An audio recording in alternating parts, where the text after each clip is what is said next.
మార్చి 16 తారీఖున ఎన్నికల షెడ్యూలు, అలాగే వైఎస్ఆర్ కాంగ్రెస్ పార్టీ అభ్యర్థుల తాలూకా జాబితా గౌరవ ముఖ్యమంత్రి జగన్మోహన్ రెడ్డి గారు విడుదల చేసినటువంటి రోజు నుంచి మొన్న మే 13వ తారీఖున ఎన్నికలు జరిగినటువంటి నాటి వరకు, ఎందుకంటే ఎన్నికల పోలింగ్ కూడా దాదాపు అర్ధరాత్రి వరకు, కొన్ని దగ్గరలో 12-1 గంట వరకు కూడా పోలింగ్ జరగడం, రాష్ట్ర వ్యాప్తంగా దాదాపు 81.86% పోలింగ్ శాతం నమోదు కావడం, ఎన్నికలకు సంబంధించి ముఖ్యంగా వైఎస్ఆర్ కాంగ్రెస్ పార్టీ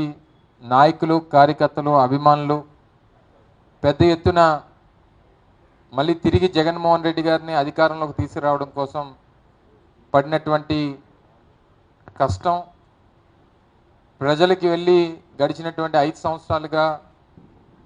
జగన్మోహన్ రెడ్డి గారి నాయకత్వంలో జరిగినటువంటి సంక్షేమం గురించి, రాష్ట్ర వ్యాప్తంగా జరిగినటువంటి అభివృద్ధి కార్యక్రమాల గురించి వారికి అందరికీ కూడా తెలియజేసి మళ్ళీ జగన్మోహన్ రెడ్డి గారి తాలూకా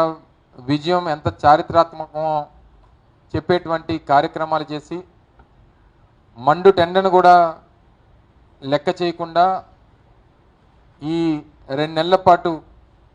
నిత్యం ప్రజలతోనే ప్రచార కార్యక్రమంలో పాల్గొని విజయం మళ్ళీ జగన్మోహన్ రెడ్డి గారికి అందించాలన్నటువంటి ఉద్దేశంతో పనిచేసినటువంటి ప్రతి ఒక్కరికి కూడా హృదయపూర్వకంగా కృతజ్ఞతలు తెలియజేసుకుంటూ, ముఖ్యంగా నేను పోటీ చేసినటువంటి గాజువాక నియోజకవర్గ పార్టీ నాయకులకు, అభిమానులకు, కార్యకర్తలకు అందరికి కూడా వారికి కూడా కృతజ్ఞతలు తెలియజేసుకుంటూ, ముఖ్యంగా చాలామందిలో ఏ రకంగా జగన్మోహన్ రెడ్డి గారు గడిచినటువంటి 5 సంవత్సరాలుగా పేదవాడికి అండగా నిలబడ్డాడో, రానటువంటి కాలంలో కూడా అదే రకంగా జగన్మోహన్ రెడ్డి గారు ముఖ్యమంత్రి అయితేనే మళ్ళీ పేదవాడికి మంచి జరుగుతుంది అన్నటువంటి అభిప్రాయం ప్రజల్లోకి వెళ్ళినప్పుడు, ప్రజలతో మాట్లాడుతున్నప్పుడు, ప్రజలకి వెళ్ళి ఓట్లని విజ్ఞప్తి చేస్తున్నప్పుడు వారి నుంచి వస్తున్నటువంటి స్పందన మాకు పూర్తి స్థాయిలో కనబడింది. ముఖ్యంగా మహిళలు రాష్ట్ర వ్యాప్తంగా అన్ని ప్రాంతాల్లో కూడా మహిళలు ముఖ్యంగా జగన్మోహన్ రెడ్డి గారి నాయకత్వాన్ని, మళ్ళీ జగన్మోహన్ రెడ్డి గారు వస్తేనే మా కుటుంబాలు బాగుంటాయి,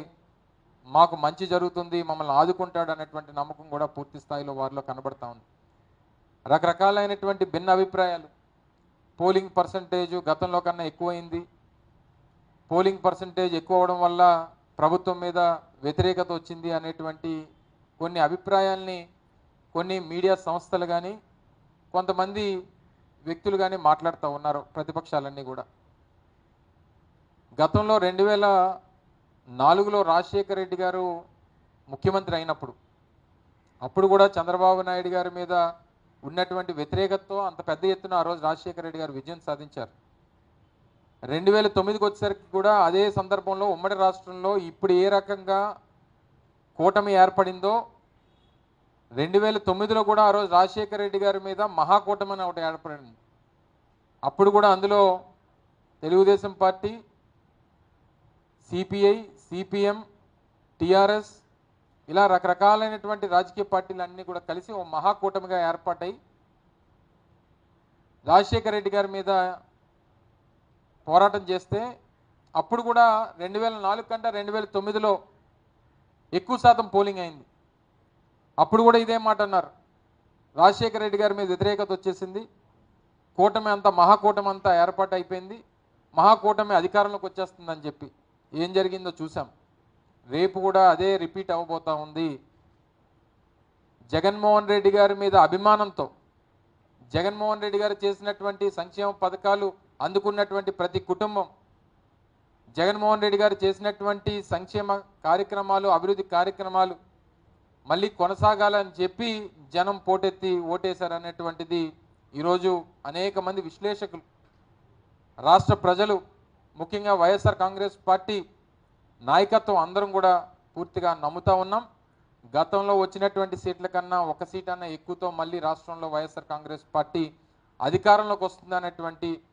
విశ్వాసాన్ని పూర్తి స్థాయిలో వ్యక్తపరుస్తూ ఉన్నాం అనేటువంటి విషయాన్ని కూడా ఈ సందర్భంగా తెలియజేస్తూ ఉన్నా. ముఖ్యంగా అర్బన్ ప్రాంతాల్లో ఉదాహరణకి నాకు తెలిసి విశాఖపట్నం పార్లమెంట్ పరిధిలో దాదాపు 68-69% పోలింగ్ నమోదైంది. సహజంగా ఎక్కడున్నా సరే అర్బన్ ప్రాంతాల్లో ఏ రకంగా గతంలో ఓటింగ్ ప్యాటర్న్ ఉందో 1 or 2% అటు ఇటుగా నడిచింది. గ్రామీణ ప్రాంతాల్లో పూర్తి స్థాయిలో 80-85% వరకు పోలింగ్లు నమోదు జరిగినాయి. పూర్తి స్థాయిలో గ్రామీణ ప్రాంతాలు కానీ పట్టణ ప్రాంతాల్లో గతంలో జరిగినటువంటి విధంగానే ఆ ఓటింగ్ సరళి మనం చూసాం. గ్రామీణ ప్రాంతాల్లో పూర్తి స్థాయిలో 100-80-85% పోలింగ్ నమోదైనటువంటి పరిస్థితులు మనం అంతా కూడా కనబడతా ఉన్నాయి. ఏ రకంగా రైతులకి వైఎస్ఆర్ కాంగ్రెస్ పార్టీ అండగా నిలబడిందో, ఏ రకంగా మహిళలకి అండగా నిలబడిందో, ఏ రకంగా మధ్యతరగతి మిగిలినటువంటి బడుగు బలహీన వర్గాలకి ముఖ్యంగా ఎస్సీ ఎస్టీ బీసీ మైనార్టీ వర్గాలకి ఏ రకంగా అండగా నిలబడిందో ఒక మన బూతుల తాలూకా ప్యాటర్న్ చూస్తే, ఉదాహరణకి ఒక నియోజకవర్గాన్ని తీసుకుంటే ఆ నియోజకవర్గంలో ఉన్నటువంటి ఆ ప్రాంతంలో ఉన్నటువంటి వర్గం ఏ వర్గం ఉంది, ఏ వర్గం ఆ బూత్లో ఓటింగ్ ప్యాటర్న్ ఏ రకంగా ఉంది, ఇవన్నీ చూసిన తర్వాత క్లియర్గా స్టాటిస్టిక్స్ అనేటువంటివి కనబడతా ఉన్నాయి. తప్పకుండా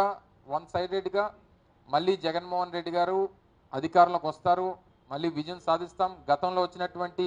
నంబర్స్ కన్నా మెరుగైనటువంటి నంబర్స్ వస్తాయనేటువంటిది కూడా పూర్తిగా కనబడతా ఉంది. కేంద్రంలో కూడా తప్పకుండా ఈసారి రాష్ట్రంలో వైఎస్ఆర్ కాంగ్రెస్ పార్టీకి వచ్చినటువంటి పార్లమెంట్ అభ్యర్థుల ద్వారా వారి మద్దతు పూర్తి స్థాయిలో అవసరం పడుతుందని చెప్పి కూడా పూర్తి స్థాయిలో ఆశిస్తూ ఉన్నాం. ఎందుకంటే ప్రధానమైనటువంటి అంశాలు ఉదాహరణకి స్టీల్ ప్లాంట్కి సంబంధించి కానీ, లేదా పోలవరంకి సంబంధించి కానీ, రైల్వే జోన్కి సంబంధించి కానీ, ప్రత్యేక హోదాకు సంబంధించి కానీ, ఇలా ప్రధానమైనటువంటి అంశాలన్నీ కూడా ఈరోజు ఆంధ్రప్రదేశ్ రాష్ట్రానికి అవసరమైనటువంటి అంశాలు, సెంటిమెంట్గా ఉన్నటువంటి అంశాలు, ఇవన్నీ కూడా రేపు రానటువంటి కాలంలో భవిష్యత్తు ఆంధ్రప్రదేశ్కి ఉపయోగపడేటువంటి అంశాలన్నిటి కూడా కేంద్రంతో ముడిపడి ఉన్నాయి. కాబట్టి మన రాష్ట్రంలో వైఎస్ఆర్ కాంగ్రెస్ పార్టీ ఎంపీల తాలూకా అవసరం తప్పకుండా పడుతుందని చెప్పి ఆశిస్తూ ఉన్నా. పరిస్థితులు కూడా ఆ రకంగానే కేంద్రంలో కనబడతా ఉన్నాయి. ఏ పార్టీకి కూడా వన్ సైడెడ్గా మెజారిటీ వచ్చేటువంటి పరిస్థితులు లేవనేటువంటిది మొదటి 4 విడతల్లో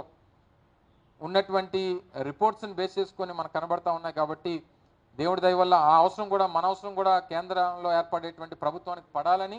తద్వారా మన రాష్ట్రానికి ప్రయోజనాలు కలగాలనేటువంటిది కూడా పూర్తి స్థాయిలో ఆశిస్తూ ఉన్నాం. సో ఎటొచ్చి రానటువంటి కాలంలో ఏ రకంగా పరిస్థితులు మెరుగైనటువంటి జీవనం రాష్ట్ర ప్రజానికానికి అందించాలి, ఏ రకంగా ప్రతిపక్షాలు ఈరోజు రాష్ట్రంలో ఉన్నటువంటి కూటమి పార్టీలు ఫ్రస్ట్రేషన్తో ఏ రకమైనటువంటి గొడవలు సృష్టించాయో, రాష్ట్రంలో అనేక ప్రాంతాల్లో ఏ రకంగా ఇబ్బందులు పెట్టారో, ఏ రకంగా రెచ్చగొట్టారో, ఏ రకంగా ఇబ్బందులు పెట్టేటువంటి కార్యక్రమం చేశారో, ఏ రకంగా దాడులు చేశారో, ఇవన్నీ కూడా ప్రజలు గమనించారు. సో తప్పకుండా రానటువంటి కాలంలో ప్రతి దానికి వారు సమాధానం చెప్పాల్సినటువంటి అవసరం ఉంటుంది, బాధ్యత తీసుకోవాల్సినటువంటి అవసరం ఉంటుంది. చట్టం తన పని తాను చేసుకెళ్లేటువంటి క్రమంలో ప్రతి ఒక్కరు కూడా వారు బాధ్యత పడాల్సినటువంటి అవసరం ఉంటుంది అనేటువంటి విషయాన్ని కూడా ఈ సందర్భంగా తెలియజేస్తూ ఉన్నాం. సో రానటువంటి కాలంలో ఏదైతే జగన్మోహన్ రెడ్డి గారు చెప్పారో, రేపు అధికారంలోకి వచ్చిన తర్వాత ప్రమాణ స్వీకారం విశాఖపట్నం వేదికగా రేపు ప్రమాణ స్వీకారం చేస్తానన్నటువంటి మాట ఎన్నికలకు ముందు మార్చి 5వ తారీఖున విశాఖపట్నంలో సమావేశం అయినప్పుడు వారు ప్రకటించినటువంటి దాని ప్రకారం రేపు జూన్ 4 ఫలితాలు వచ్చిన తర్వాత వారి ప్రమాణ స్వీకారం కూడా విశాఖపట్నం వేదికగానే ముఖ్యమంత్రిగా ప్రమాణ స్వీకారం చేస్తారని చెప్పి కూడా అందరూ కూడా ఆశిస్తూ, రానటువంటి కాలంలో మరింత మెరుగైనటువంటి పరిపాలన, మరింత మెరుగైనటువంటి సంక్షేమం, మరింత మెరుగైనటువంటి అభివృద్ధి రాష్ట్రంలో అందించి యువతకి ఉపాధికి సంబంధించి కానీ, లేదా ఈ ప్రాంత భవిష్యత్తుకు సంబంధించి కానీ, ముఖ్యంగా ఆంధ్రప్రదేశ్ రాష్ట్రంలో ఉన్నటువంటి అనేక ప్రాంతాల అభివృద్ధికి సంబంధించి కానీ గతం నుంచి ఏ రకంగా ప్రభుత్వం కట్టుబడి ఉందో, వైఎస్ఆర్ కాంగ్రెస్ పార్టీ కట్టుబడి ఉందో దానికి అనుగుణంగానే ముందుకు వెళ్తామని చెప్పి కూడా ఈ సందర్భంగా మరొకసారి మీ అందరికీ తెలియజేసుకుంటూ, గడిచినటువంటి 2 నెలలుగా కష్టపడి పనిచేసినటువంటి ప్రతి ఒక్క వైఎస్ఆర్ కాంగ్రెస్ పార్టీ నాయకుడికి, కార్యకర్తకి, అభిమానులకి, శ్రేయభిలాషులకి, ఇంత మండుటెండల్లో సైతం కష్టపడి పనిచేసినటువంటి ప్రతి ఒక్కరికి హృదయపూర్వకంగా కృతజ్ఞతలు, ధన్యవాదాలు తెలియజేసుకుంటూ, ఇంత పెద్ద ఎత్తున ఓటింగ్కి తరలి వచ్చి వారి తాలూకా ప్రజాస్వామికంగా వచ్చినటువంటి హక్కుని వారు వినియోగించుకున్నటువంటి ప్రతి ఒక్క ఓటర్కి కూడా హృదయపూర్వకంగా వారికి కూడా కృతజ్ఞతలు, అభినందనలు తెలియజేసుకుంటూ సెలవు తీసుకుంటా ఉన్నా. Thank you.